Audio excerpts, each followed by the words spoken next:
El texto bíblico que vamos a estudiar esta mañana, mis hermanos, es uno de los textos más importantes dentro de las Sagradas Escrituras. Dentro de lo mucho que nosotros podemos encontrar teológicamente dentro de estos versos que vamos a compartir, uno de ellos, uno de los temas principales es, sin duda alguna, el origen del problema de la humanidad, o la caída del hombre, o bien como nuestras versiones titulan, la desobediencia del hombre. Así que vayan conmigo a Génesis 3, 1 al 15. Este es el origen del problema. Probablemente, hermano y amigo que estás en esta mañana, tú te has dado cuenta que no todo en el mundo está bien.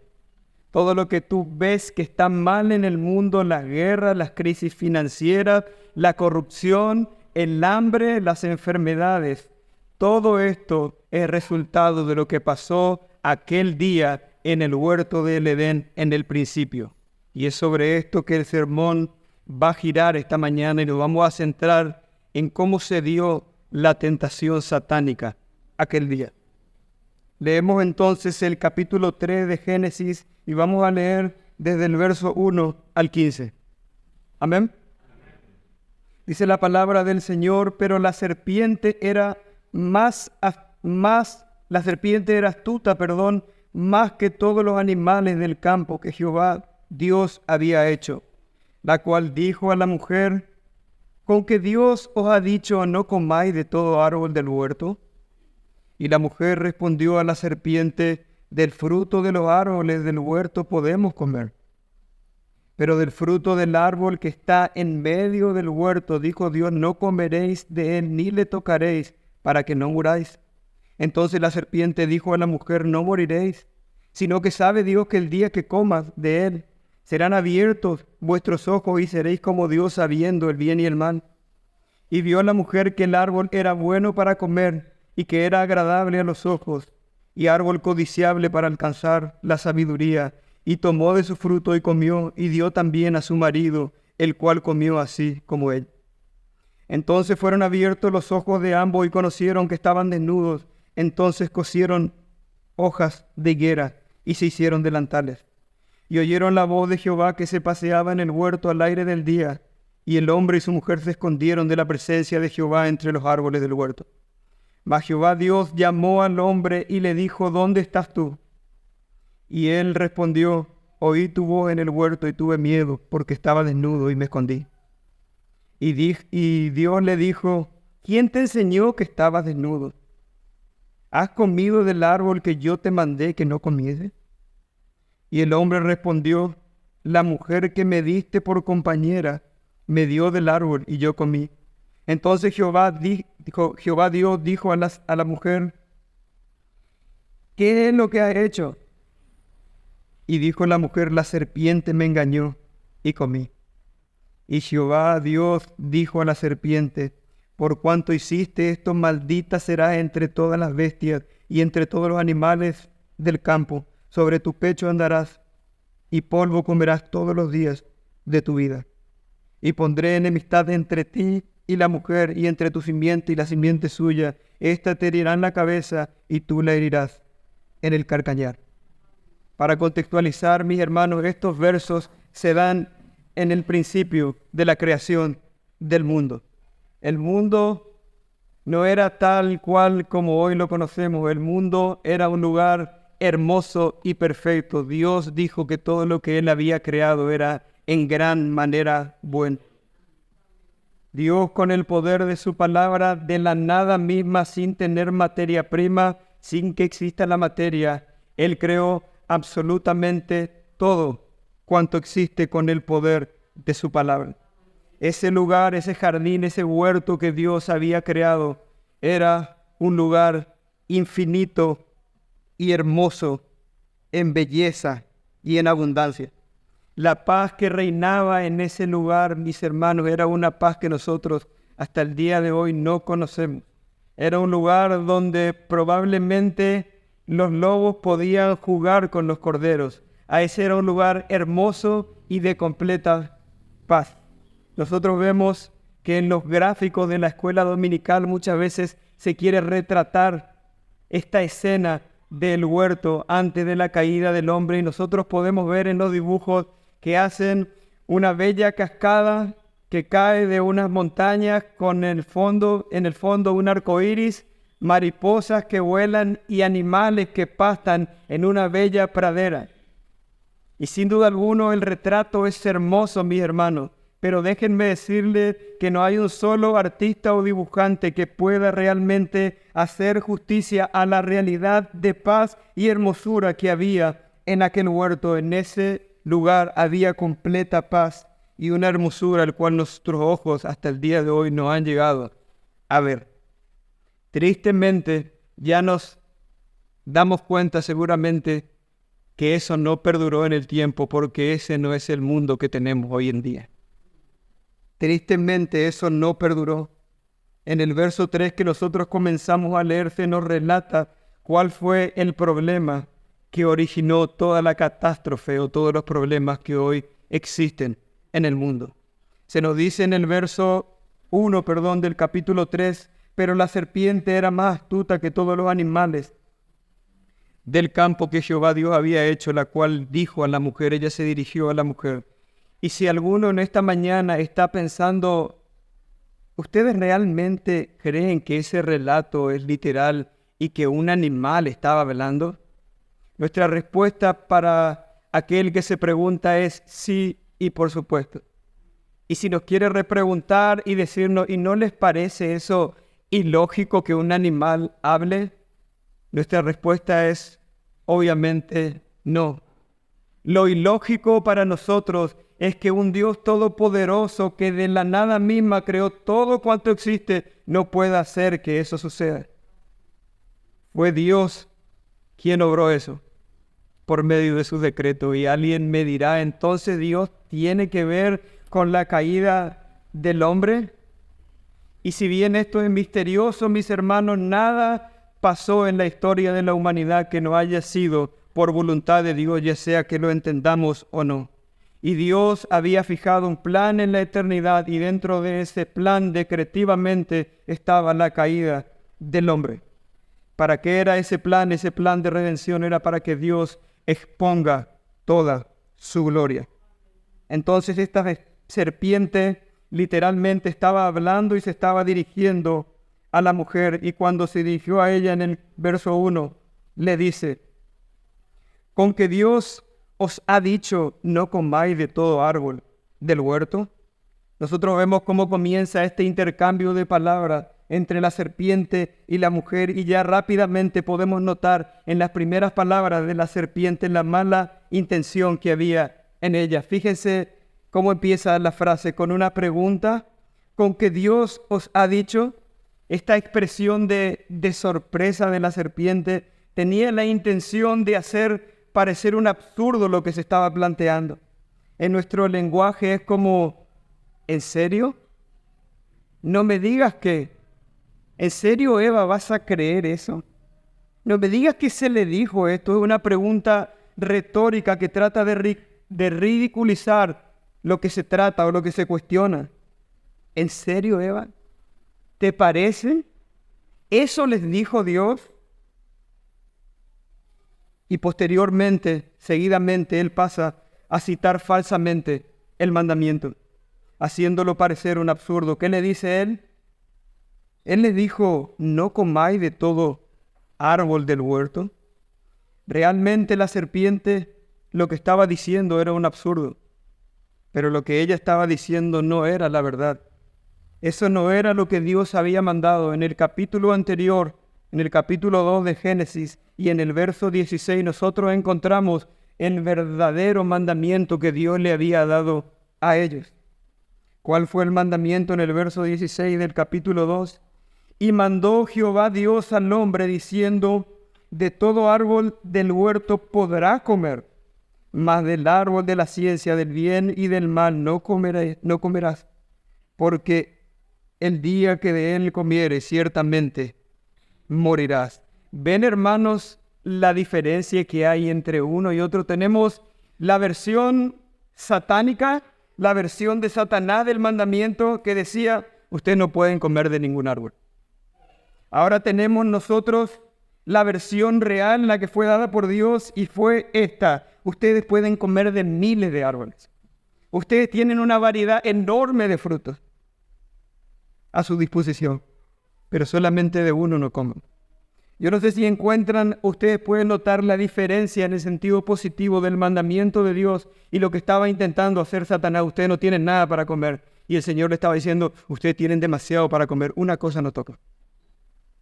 ¿Qué es lo que Él quería hacer con esto? Él tenía intenciones muy claras. Él quería que ellos, en primer lugar, duden de si realmente era malo o no comer. Y en segundo lugar, que ellos duden de la bondad de Dios. Ahora nosotros, en esta primera línea, con la serpiente preguntando y transformando el mandamiento de una manera malvada, nosotros podemos notar claramente, mis hermanos, cuál es la estrategia de Satanás en la tentación. Su estrategia, sin duda alguna, mis hermanos, es la mentira. Él manipuló la verdad, él manipuló el mandamiento, él lo cambió. Eso parecía verdad, tenía apariencia de verdad, pero no lo era.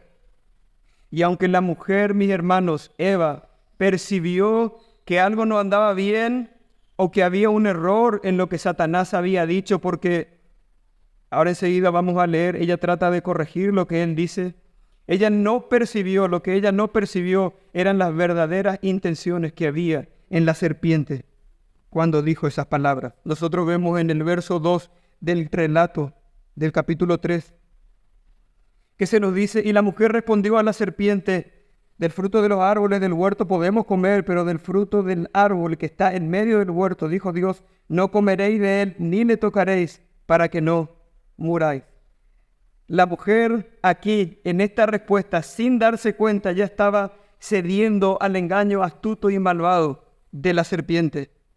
En el versículo 1 que acabamos de leer, cuando él cambia el mandamiento, lo que él intentaba hacer, como dije recién, era poner en duda la verdad, la bondad de Dios, La idea que quería poner, que quería sembrar en la mente de Eva, era que Dios en realidad no era tan bondadoso, sino que era un Dios cruel que daba restricciones o limitaciones que no tenían mucho sentido. Ahora en su respuesta, Eva nos deja ver que sin que ella se dé cuenta ya estaba siendo arrastrada por la astucia malvada de la serpiente. ¿Por qué? ¿Por qué podemos notar esto? Porque ella, cuando él cita el mandamiento, ella le hace un agregado. Satanás le estaba planteando con su pregunta que en realidad no era tan bueno, y ella sin querer se dejó llevar y agregó al mandamiento una limitación más. Ella había ido más allá de lo que realmente el mandato de Dios decía. Ese mandato simplemente decía, ustedes no pueden comer. ¿Y qué le añadió ella? Ni le tocaréis. Eso no decía el mandamiento. Sin darse cuenta, la intención de Satanás de hacer parecer a Dios restrictivamente cruel ya comenzaba a dar su fruto en la mente de Eva. En esa batalla intelectual entre Eva y la serpiente, ella no se daba cuenta que estaba perdiendo esa batalla y que Satanás ya tenía su primer conquista, y esta era haber sembrado la duda en la mente de Eva. Ella comenzó a dudar de la bondad de Dios, y como comenzó a dudar de la verdad, de la bondad de Dios, ella también comenzó a dudar de si realmente comer ese fruto era malo o no. Pero la serpiente no quedó allí, no se limitó solamente a sembrar la duda, sino que ahora fue más allá. Nosotros vemos que la serpiente va por un segundo ataque, y en el verso 4 le dice, entonces la serpiente dijo a la mujer, no moriréis. En primer lugar, como dije recién, él había sembrado la duda de si realmente era malo o no comer. Y ahora pasaría en segundo lugar a negar el peligro o las consecuencias que tendría faltar al mandamiento. Él les dijo, eso no es verdad, ustedes no van a morir, no pasa nada. Lo cierto es que ni bien hizo el segundo ataque, él no quedó satisfecho con ese segundo ataque, sino que él va por un tercero. A él le faltaba el tiro de gracia. Esto que nosotros estamos viendo aquí es una conversación que hasta no parece inofensiva, pero esto era un bombardeo intelectual. Ella ni siquiera se estaba dando cuenta. Pongamos nosotros nuestra mirada en el verso siguiente, el 5, cuando él termina de decirle, no pasa nada, no hay castigo, no va a pasar nada, no moriréis. En el verso siguiente, él pasa a hacer su tercer y último ataque. Y les dice, sino que sabe Dios que el día que comáis de él, serán abiertos vuestros ojos y seréis como Dios, sabiendo el bien y el mal. La tercera mentira de Satanás en la tentación, mis hermanos, es vendernos falsas promesas. Él les dijo, sino que sabe Dios que el día que ustedes coman serán abiertos vuestros ojos y seréis como Dios sabiendo el bien y el mal. Deleites y satisfacciones intelectuales. La serpiente apela en este momento a la satisfacción de las necesidades más básicas del ser humano. El desarrollo ilimitado de sus capacidades y poder controlar el destino de sus vidas sin depender de un ser superior o de Dios. Ahora, a esta altura de la conversación, el Dios bondadoso y generoso, ese Dios creador que le había dado todo, que le había regalado un paraíso desbordante de belleza y perfección, ahora en realidad, después de que Satanás diga estas cosas, él pasaría a ser un ser egoísta y temeroso. Al final no era tan bueno como parecía y tampoco era tan fuerte. Cuando él les da estas falsas ilusiones de ese estado mejor en el cual ellos iban a estar luego de desobedecer a Dios, él lo que lograba eran dos cosas, mis hermanos. En primer lugar, él lograba que ellos se sientan insatisfechos con todo lo que Dios le había dado. ¿Y por qué se iban a sentir insatisfechos? Porque había un estado mejor que el que ya poseían. Eso que Satanás le había prometido, esas falsas promesas del pecado, le llevaron a ellos a desenfocarse y dejaron de ver todo lo extraordinario y toda la abundancia que Dios le había dado y que le rodeaba. Ahora, en primer lugar, él logró que se sientan insatisfechos y en segundo lugar, él logró que ellos duden de su carácter. Ya Dios no era tan bueno porque les privaba de un bien a sus criaturas que él podía darle. Y en segundo lugar, él no era tan fuerte, había sido porque estaba con miedo respecto al potencial que ellos podían llegar a alcanzar. Sus ataques, los ataques de la serpiente, los ataques intelectuales en aquella conversación fueron precisos, potentes y certeros. A esta altura de la conversación, mis hermanos, la mente de Eva era un mar de dudas. Yo no sé si es bueno o no comer, yo no sé en realidad si Dios es tan bueno.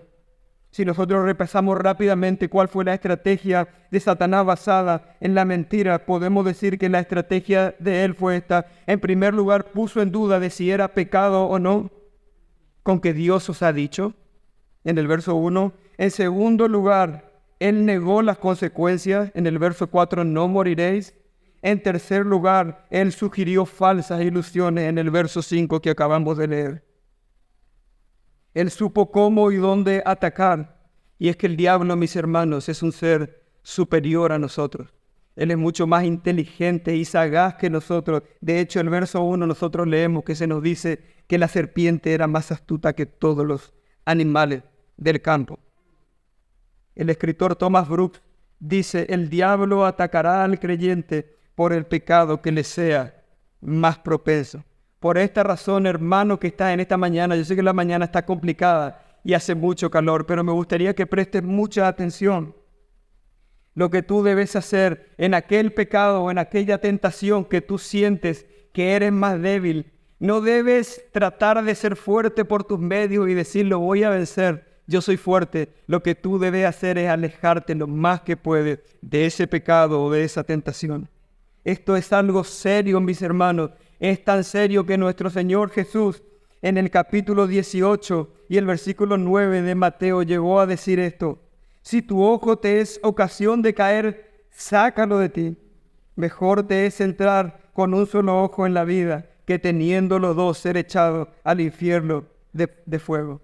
La palabra en esta mañana, mis hermanos, nos exhorta a que no juguemos con aquello que nos daña y que en segundo lugar, y más importante, que el daño que nos puede llegar a producir con algo que hizo angustiarse hasta la muerte a nuestro Señor Jesucristo. Como mis hermanos, si nosotros amamos al Señor, vamos a coquetear, vamos a jugar o tomaremos a la ligera algo que tanto daño y que tanto mal le causó a nuestro Señor que nosotros decimos amar.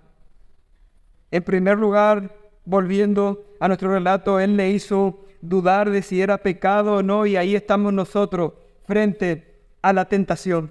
Y parece repetirse, mis hermanos, cuando viene la tentación, parece repetirse exactamente la misma historia. Pero ahora es distinto porque tenemos al enemigo dentro nuestro, que es nuestra propia carne. Lo primero que hacemos, así como Eva, es dudar si lo que estamos por realizar es verdaderamente malo. ¿Será que es malo lo que voy a hacer? O no es tan malo. Hasta si me pongo a pensar, pareciera ser que es bueno. ¿Qué puede ser? ¿Cómo puede estar mal que yo esté de novio con un incrédulo o con una incrédula si ella o él me ha sido bueno? Hasta me acompaña en la iglesia. ¿Qué puede tener de malo eso? Si uno se pone a pensar, hasta parece algo bueno. Cuando estamos frente a la tentación, comenzamos a pensar si realmente es malo eso o no. ¿Qué tiene de malo que yo me quede con un vuelto? Es muy poco. Y en realidad ni se va a dar cuenta, yo lo necesito más que él. Lo voy a usar para cosas sanas, hasta voy a ofrendar una parte a la iglesia. ¿Qué tiene de malo que me quede con ese vuelto? Ahí estamos nosotros frente a la tentación, siendo tentados con ahora el enemigo en nuestra propia carne, y comenzamos, así como Eva dudó en primer lugar de si era malo o no, nosotros comenzamos a pensar si lo que vamos a hacer realmente es malo o no. En segundo lugar, ¿qué pasó? ¿Qué hizo Eva? Eva dejó de considerar las consecuencias cuando Satanás le dijo no moriréis. Así también nosotros, cuando somos tentados, comenzamos a desestimar las consecuencias de desobedecer a Dios. No creo que pase nada. No es para tanto, nadie se va a dar cuenta. Si nadie se da cuenta, es un crimen sin víctima. Ojos que no ven, corazón que no sienten. Acá no pasó nada. Es algo ínfimo, nadie se va a dar cuenta. Eso es lo que hacemos de la misma manera. Comenzamos, en segundo lugar, a dudar de las consecuencias que trae el pecado. No creo que pase nada. Si nadie me ve.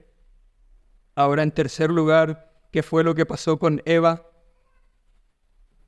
¿Qué fue lo que pasó con Eva aquel día?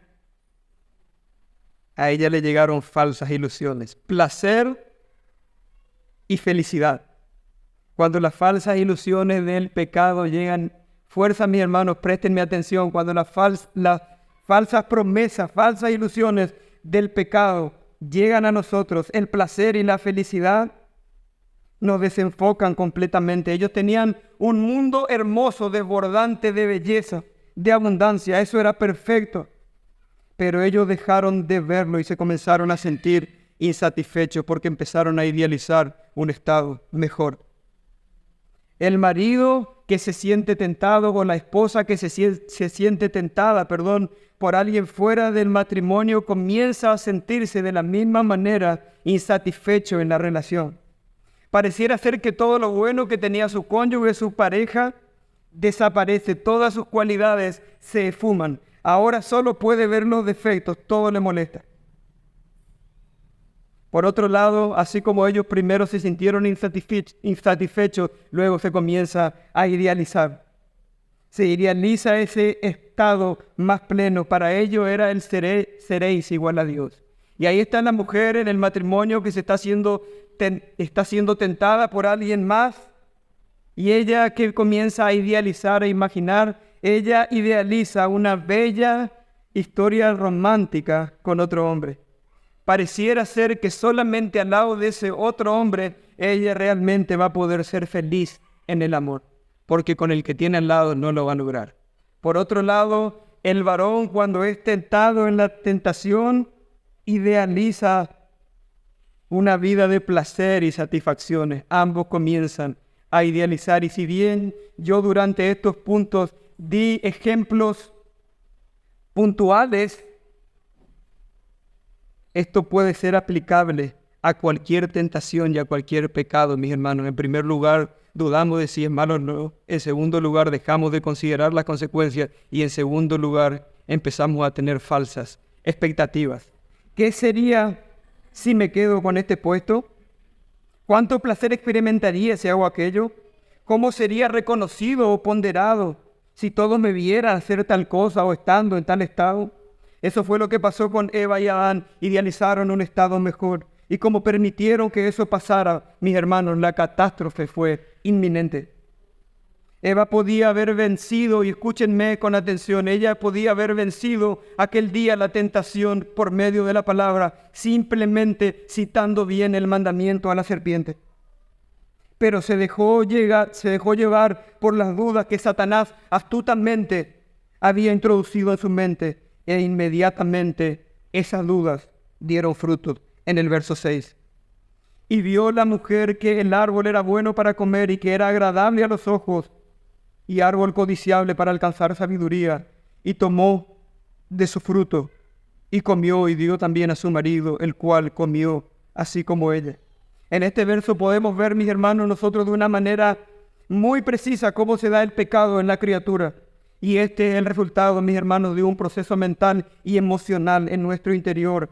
El pecado, mis hermanos, es una elección voluntaria que nosotros hacemos. En ese momento en que pecamos, nosotros decidimos, quiero esto, elijo pecar. La caída, mis hermanos, se da primeramente interiormente y luego es expuesta exteriormente.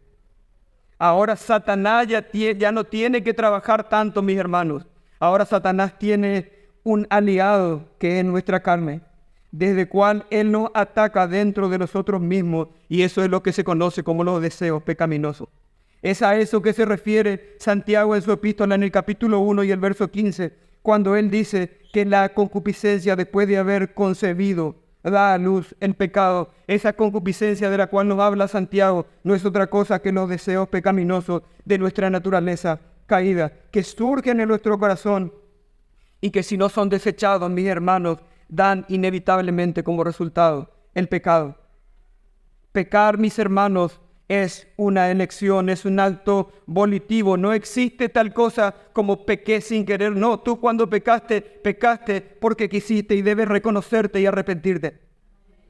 Me gusta mucho cómo el pastor John Piper describe el pecado, y piénsenlo por un segundo, préstenme mucha atención. Él pregunta qué es el pecado y responde: es la gloria de Dios no honrada, es la santidad de Dios no reverenciada, es la grandeza de Dios no admirada, es el poder de Dios no alabado, la verdad de Dios no buscada, la sabiduría de Dios no estimada, la belleza de Dios no atesorada, la bondad de Dios no saboreada, la fidelidad de Dios no confiada, los mandamientos de Dios no obedecidos, la justicia de Dios no respetada, la ira de Dios no temida, la gracia de Dios no apreciada, la presencia de Dios no valorada, la persona de Dios no amada, mis hermanos. Eso es el pecado. Y eso es lo que tú escoges cada vez que decides pecar. Tú no eres víctima, tú eres culpable. R.C. Sproul dijo en una ocasión: en el momento en que peco, deseo el pecado más de lo que deseo agradar a Dios. Es triste, mis hermanos, pero eso es lo que hacemos cada vez que pecamos. ¿Y saben qué? ¿Saben qué es lo peor de todo? Es que las consecuencias no tardan en llegar. Las consecuencias verdaderas del pecado son inmediatas. Nosotros vemos del verso 8 al 13 y vamos a pasar por esto rápidamente porque hay mucho en estos versos que son temas para otro sermón, pero vamos a pasar por encima y vamos solamente a mencionar, porque no podemos dejar de notar nosotros la verdad de que el pecado tiene consecuencias que sí o sí llegan, y llegan muy rápido. En el verso 8 en adelante se nos dice: y oyeron la voz de Jehová Dios que se paseaba en el huerto al aire del día, y el hombre y la mujer se escondieron de la presencia de Jehová entre los árboles del huerto. Mas Jehová Dios llamó al hombre y le dijo: ¿dónde estás tú? Y él respondió: oí tu voz en el huerto y tuve miedo porque estaba desnudo y me escondí. Y Dios le dijo: ¿quién te enseñó que estabas desnudo? ¿Has comido del árbol del que yo te mandé no comieses? Y el hombre respondió: la mujer que me diste por compañera me dio del árbol y yo comí. Entonces Jehová Dios dijo a la mujer: ¿qué es lo que has hecho? Y dijo la mujer: la serpiente me engañó, y yo comí. Minutos antes de que ellos pequen, minutos antes, ese mundo en el cual ellos habitaban era perfecto. Había perfecta paz y armonía en aquel huerto. No habían desacuerdos entre las relaciones. Había paz entre el hombre y Dios, entre ellos y los animales y entre ellos mismos. Ese lugar era perfecto, había paz y armonía, pero inmediatamente, mis hermanos, luego de pecar, ¿qué pasa desde el verso 8 en adelante? Ellos se esconden. La relación había sido quebrantada. Dejaron de percibir a Dios como un amoroso creador para ahora pasar a tenerle miedo como si Él fuese su enemigo. Todo se vino abajo. Adán le echó la culpa a Eva y Eva a la serpiente. Ya no había armonía en ese lugar. El pecado había entrado y la muerte, que es separación, se había hecho presente. Ahora había enemistad, había conflicto. Había conflicto entre el hombre y Dios porque se escondió. Había conflicto entre el hombre y la mujer porque le echó la culpa a su mujer. Y también había conflicto entre el hombre y los animales. La serpiente fue, ella me engañó, ella es la culpable. Aquel hermoso huerto de completa paz, mis hermanos, por causa del pecado se convertiría en el mundo que hoy nosotros conocemos. Un mundo donde nosotros encontramos que los hombres dicen que todas las mujeres están locas y por otro lado las mujeres casi unánimemente dicen todos los hombres son iguales de mentirosos. Ese es el mundo, ya no hay armonía, ya no hay paz. Un mundo, mis hermanos, donde por la avaricia y el hambre de poder los hombres cometen toda clase de atrocidades, guerra, asesinato y cuanto mal se le venga a la mente. Tenemos un mundo hoy en día donde día tras día hay más enfermedades, virus, bacterias y alteraciones genéticas. Un mundo, mis hermanos, donde el clima y las catástrofes naturales nos golpean día a día casi sin dar tregua. Pero escuchen, mis hermanos, no todas son malas noticias, a pesar de que este mundo evidentemente está cada día peor. En esta mañana, mis hermanos, desde este púlpito, por la gracia de Dios, hay una buena noticia para cada uno de ustedes. Y esta noticia de la cual yo te hablo no es otra que la misma que resonó aquel día en el huerto, mis hermanos, que resonó de norte a sur aquel día, cuando el silencio tétrico de la desesperanza y el pavor se había apoderado del lugar. Ellos iban a ser castigados y aniquilados. Pero aquel día la buena noticia se hizo presente y nosotros vemos en el verso 14 y 15 que se nos dice lo siguiente: y Jehová Dios dijo a la serpiente: por cuanto esto hiciste, maldita serás entre todas las bestias y entre todos los animales del campo. Sobre tu pecho andarás y polvo comerás todos los días de tu vida. Y pondré enemistad entre ti y la mujer, y entre tu simiente y la simiente suya. Esta te herirá en la cabeza, y tú le herirás en el carcañar. En ese momento, en el día más oscuro y trágico de la humanidad, mis hermanos, brilló la luz del Evangelio. Aquel que es llamado la luz del mundo apareció en escena en el verso 15, cuando se nos dice que alguien vendría. Cristo vendría posteriormente, mis hermanos, y heriría a la serpiente en la cabeza, la aplastaría para siempre. El escritor a los Hebreos, en el capítulo 2 y el verso 14, se nos dice que Jesús, cuando vino, Él por medio de su muerte destruyó al que tenía el imperio de la muerte, esto es, al diablo. Aproximadamente 4,000 años después de que ellos pecaran, Cristo vendría y pagaría completamente la pena por ese pecado que cometió Adán y Eva, pero también en la cruz Él pagaría por todos los pecados de los que creyeron y habían de creer en Él. Él hizo una ofrenda que pudo satisfacer a Dios por todos los pecados de los creyentes. Así que, amigo que estás en esta mañana, este es el mensaje para ti. Si tú todavía no has venido a la fe, no te has arrepentido de tus pecados y no has abrazado a Cristo, este es el mensaje de Dios para tu vida y no son mis palabras, es la suya. En 1 de Juan 1:9, Él nos dice que si confesamos nuestros pecados, Él es fiel y justo para perdonar nuestros pecados y limpiarnos de toda maldad.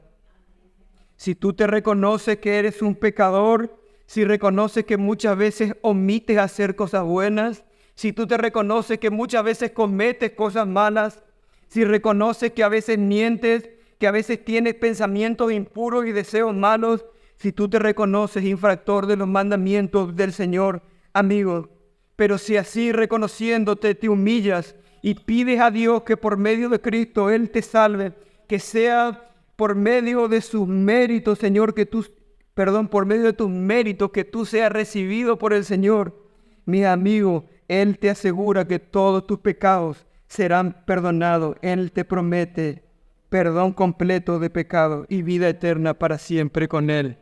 Y en un lugar mucho más hermoso, perfecto y eterno que aquel huerto, porque va a ser algo mucho mayor que aquel estado, sin duda alguna. Vamos a ponernos en pie, iglesia,